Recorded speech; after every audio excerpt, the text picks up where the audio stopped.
All right. Good morning, Linda. Good morning, Tanya. I am. What are we So, talking about today? what we are talking about. So, before we get into what we're talking about today, I just want to take a second and introduce myself for anyone that hasn't seen one of our videos. I'm Linda Gild, and I'm the CEO of TAP. And I'm Tanya Gomes, and I am Linda's right hand, left hand, anything she needs me to be over at TAP. That's very true. My partner in crime is more the way I like to look at it. No crimes committed yet that we've gotten caught for. Partner in good crimes for the good of humanity. Exactly. There we go. Perfect. Maybe we should edit this out, or maybe not. This is who we are. So we were talking a little bit before, and we've talked a lot about this as we've talked about TAP, the mom. Both of us have friends that we went to college with or went to high school with or know in different capacities who after college worked for a while, and then they took some time off to raise their kids, which is a choice. There's three choices for parents: stay at home with your kids, work part-time, or work full-time. Right. If there's a fourth one, I haven't figured that one out yet. I believe it's still work, but then you might have instead of daycare, it's usually a family member, but that's I mean, they have the care for the kids is a different issue. Right. I'm just looking at the working scenario. I've only found the three. And we've a lot of the idea for TAP came from that mom that had stayed home but wanted to use her brain, had an intellectual capacity and said, how do I contribute and create, still spend the time that I'm choosing to with my kids and be home, so I don't want that full-time job. And so I think that's a great topic for us to talk about a little bit today of how we're viewing it. And again, this is there's not a right or a wrong for globally. It's a right or a wrong for the individual. Right. And I personally, as an employer, am excited by the fact that there's these fantastic women out there that can contribute to work I'm doing and to other people are doing on a high level if they choose to. Right. And I think the biggest concern for a lot of moms going back is that resume gap, right? Mm-hmm. And the idea is, okay, you get your children to a certain point where you have a little bit more flexibility, right? Maybe they are going to daycare part-time, or to school once they start getting to a school age, and you want to make sure that you are there. You want to make sure that you don't want to miss the special moments as a mom, but then you also want to still be an independent person. And to your point, use your brain and interact with adults instead of a tiny human all day as much as you love them. And that's a lot of things, of a lot of what my friends have told me, have said that that's what it is. They wish they could find that balance that they could create to be able to do that, but also find fulfillment in what they do. Exactly. And so, I think there's such an opportunity here for both sides, for the employer and for the individual. And we're talking more about the individual right now, for defining what it is. So if someone's creative, right? They love, whether it's in creativity. I always used to think creativity, because I'm very black and white, as people will tell you, that creativity was, oh, you had to draw or you had to play an instrument or sing. But as I've gotten older and maybe wiser, I'm not sure, but learned more, definitely. Creativity to me can be brainstorming, can be, thinking through different projects in different ways. So, maybe thinking outside of the box, yep. right? Isn't that a lot of what now you see on hiring and resumes is problem solvers, thinking outside the box, coming up with solutions that haven't been thought of before, using that ingenuity. Exactly. So ingenuity, maybe that's a better term than creativity. Right. And I think one of the cool things about someone that's taken, whether it's 6 months or 6 years or longer, there's not a good number, is oftentimes by taking a break and taking a step back, it gives the individual a new perspective. And so for me, I'm entrenched in what I'm doing.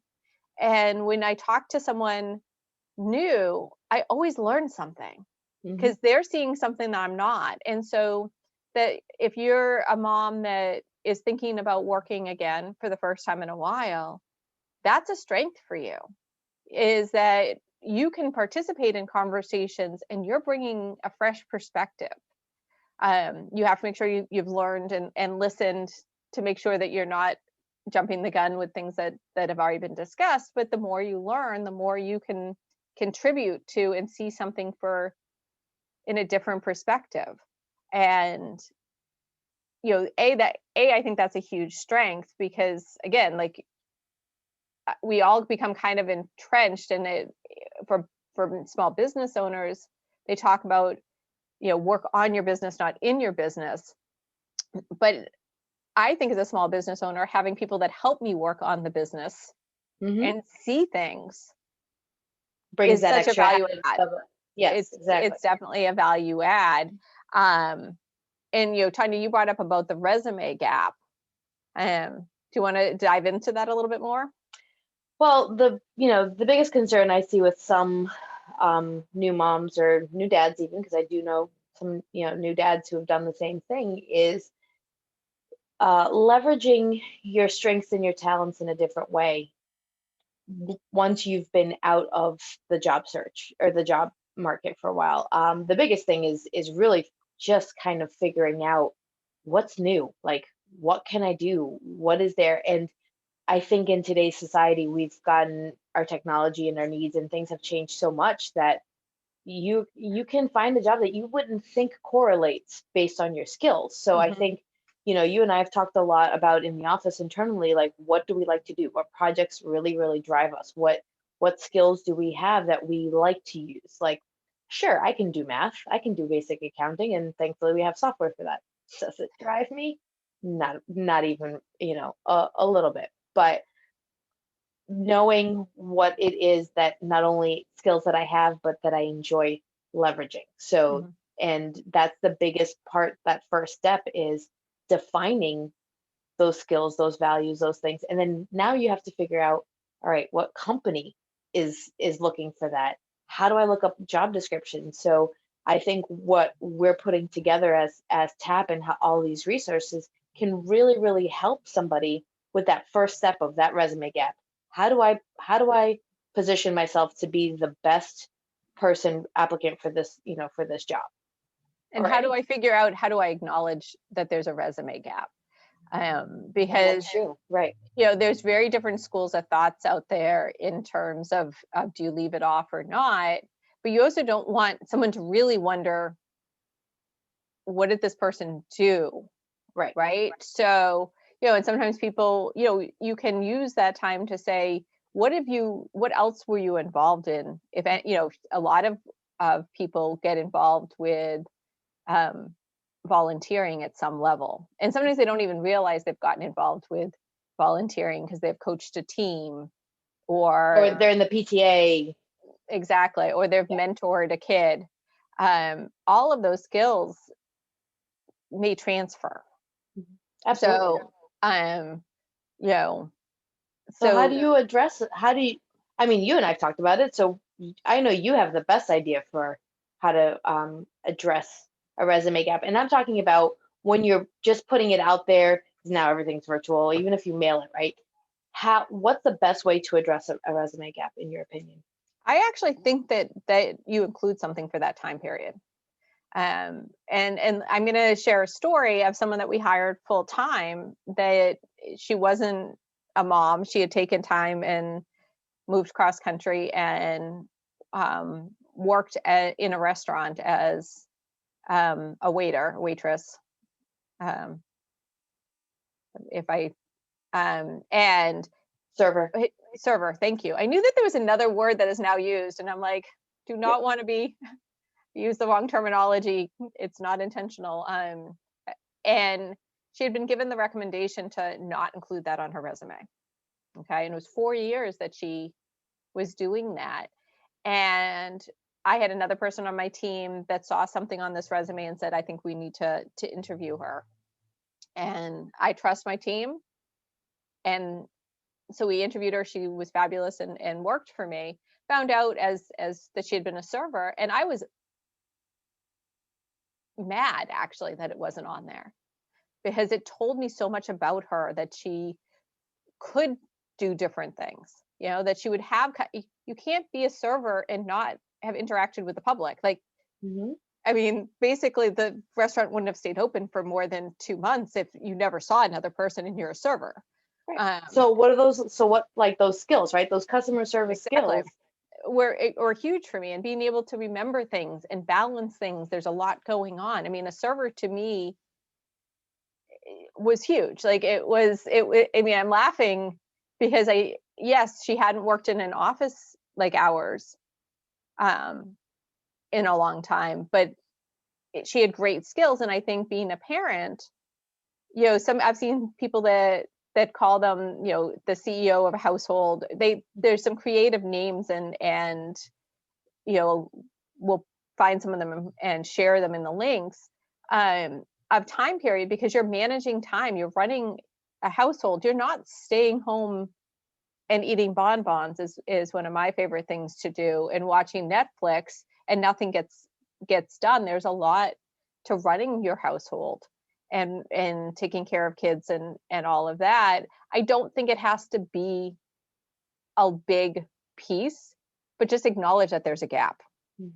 Can you do that in the cover letter, or do you You think this can. is I mean, as and you can effective? easily say, I took a leave of absence to run things on the personal front. I mean, Right. you can choose how you want to do it, because I understand that there is a concern of being, I'm going to use the word, discriminated against, that if you're a parent, Right. and that's unfortunate. But with part-time, the beauty with part-time, in my opinion, is that it allows you, though, if you're looking for a job that has flexibility, and a lot of times I've hired people that have set their own schedules, and that schedule has been able to be varied over from, I ask for a 2 or 3 week time period so I know what's going to happen and I can Mhm. plan, and my team can plan with their coworkers. But um, that flexibility allows for the things that are parental or personal. I mean, it may be the dentist appointment that you need to go to, or doing grocery shopping, or as Tanya said, the life moments of, it's my child's birthday and Right. I want to be home and do something special that day. And you can help, that's part of why working part-time can work, is if you have flexibility in your schedule. It can be, hey, I normally work 4 days a week for, you know 5 hours. Can I work 3 days a week for 6.5 this week so I can do it? Or can I alternate my time? Or can I come in a little bit earlier? um, so you can cover that. um, but yeah, I think that gap, you don't want someone to wonder, honestly, did they go to jail? Like, what was wrong? Right. Yeah. Yeah. You There are know? definite. Yeah. There are definite things that you want to address in full disclosure, and depending on the job that you're applying for. Always. And honestly, if you've been out of the workforce for 3 or 6 months, it's not that big a deal. I Right. mean, you have to understand that some things may have changed. um I again, there's different schools of thought on what you put on a resume. I'm much more around the year. um the fact that you started one job in May and then worked 2 years until June of 2 years later Yeah. is kind of irrelevant to me.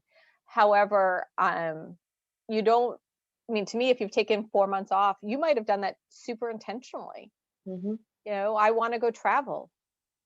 I'm burned out. I need a break to figure out what's next. Yeah. And all of those are I did completely that valid. myself. Yes, and I did that myself. And thinking about it, so technically, when I moved and came back to TAP, I left Starbucks. I actually left Starbucks in June and didn't start back here until August. So there's a couple, because it was, moving cross country, first of all, from Florida back to Boston, and then just getting things in aligning, and being burnt out and kind of figuring what that is, figuring getting some of that time to decompress and in between. And with kids, it happens that way too. And I know with kids of a certain age, so if they're school age, sometimes you have those summers. So if something happens, you're like, you want to, the kid is home all summer long. So either you have limited daycare options too. So as your schedule changes, as your child's schedule changes, and sometimes your schedule might need to change, Mhm. and to be able to be flexible with that. But that is also, like you said, the beauty of part-time, and being able to work hopefully with your company to get those hours that work for both you and the company. Right. I think the key thing is being clear upfront of what you need and what you're willing to do. So and that definitely comes from a time perspective. If you say you're going to be available 20 hours a week, but you're actually planning to take the entire summer off, and I'm hiring you at this time, we're recording this in March, Mhm. um, that's not cool Right, if I don't know it. right. Um, if you just say, hey, I'm going to need to be able to work different hours during this time period, or I'm going to need flexibility, that's okay. Because you may also be working part-time for a very different reason than the fact that you have children. Hmm. Children may have created the gap, but it you might have worked full-time for a period and just decide that wasn't right for you. So um, you know, a lot of what we talk about and we have been discussing is each person is so unique. One size does not fit all for any of us, and part-time especially. I think part-time gives that great ability to for someone to show their value, to focus on something that they love, um, but it also has the ability to provide something for someone, besides the just the intellectual. For some people, in the last year of the pandemic, we're recording this in March of 2021. We've been through a year of shutdowns and other interesting scenarios, or not so interesting, depending on your perspective. Um, and the people that are very social and being with other people really feeds their soul, but they had been single, Hmm. um, so they're living alone, have really struggled during this time period. Yeah. And the people that are introverts and are now saying, but I still meet people every once in a while, are starting to struggle as well. If you're someone that likes to interact with people, that has to be thought part of your thought process, is how does this job fill this need for me? um And are you talking also specifically now that we've, as a society, transitioned more to remote, online work? Absolutely, because again, not everyone's remote. That's number one. Um, and understanding how can you connect with one another. Hmm. And um, I think now, especially, it's going to take a little bit more time and thought. Right. If you want an office type of job, I mean, it doesn't mean you're physically in an office, but the office work, I guess. Um, and that can be anything from being an architect to being an accountant to we're in association management. I mean, it can be many different types of Right. jobs, and understanding, hey, if I need to interact with people, will this, and I thought I was going to get it from my job. Those are really great questions to Hmm. to ask at some point. um you went to something, and again, we try not to make these super long, and we've already been talking for 20 minutes. It's amazing how much we can talk. But I wanted to throw out this one more nugget before we wrap it up for today, and that is read job descriptions. If you think that you want to work in association management, which you may be saying, I don't even know what that is. That's okay. We understand that. Google it, read 10 or 15 different job descriptions and say, does that sound fun? Right. Not just do I have the skills for it, but does it sound fun? Does it sound like I'm going to be doing enough of it? What questions do I have for it?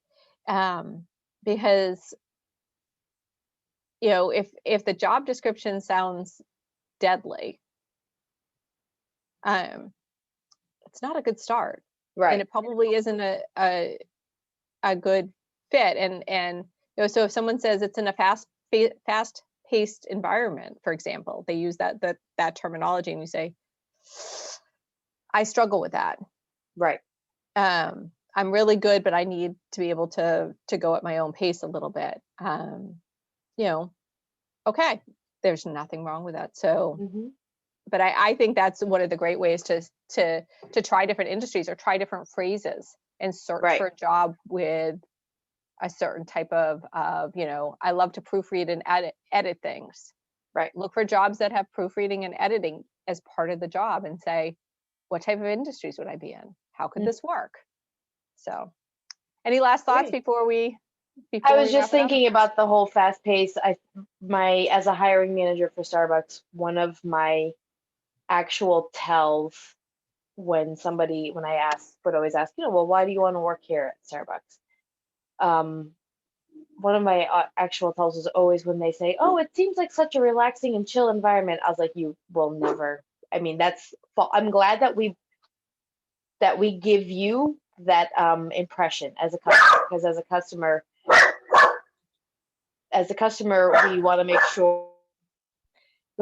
sure that you don't feel the frustration, or that we don't feel anxious, that everything kind of streamlined through. But on the back end of it, there are definitely days, I mean, you have the phone ringing off the hook, it's busy, you need to go to the bathroom, and we don't even have, there's a line. It can be a little bit stressful at times. And if you can't handle it, even if it's just for an hour a day, if you think, like, there are people who that's a culture shock for them. They don't realize how fast paced, how sometimes frustrating some of the days can really, really, and it becomes like a ripple effect. So, and that affects the whole team. So if you have that one person who has like a panic attack on the floor in the middle of a rush because they thought it was just going to be all, that's sitting around sipping espresso all day, it's not the job for you. Exactly. And that can be in any business where there's if you like, I work well with deadlines. Sometimes I think I do better with deadlines, but other people, the deadlines is too much stress. So, again, understanding that and understanding what your role is and how does that environment be. So anyway, we've gone very long, so we will wrap this up for today and see you again soon. Okay. Bye. Bye.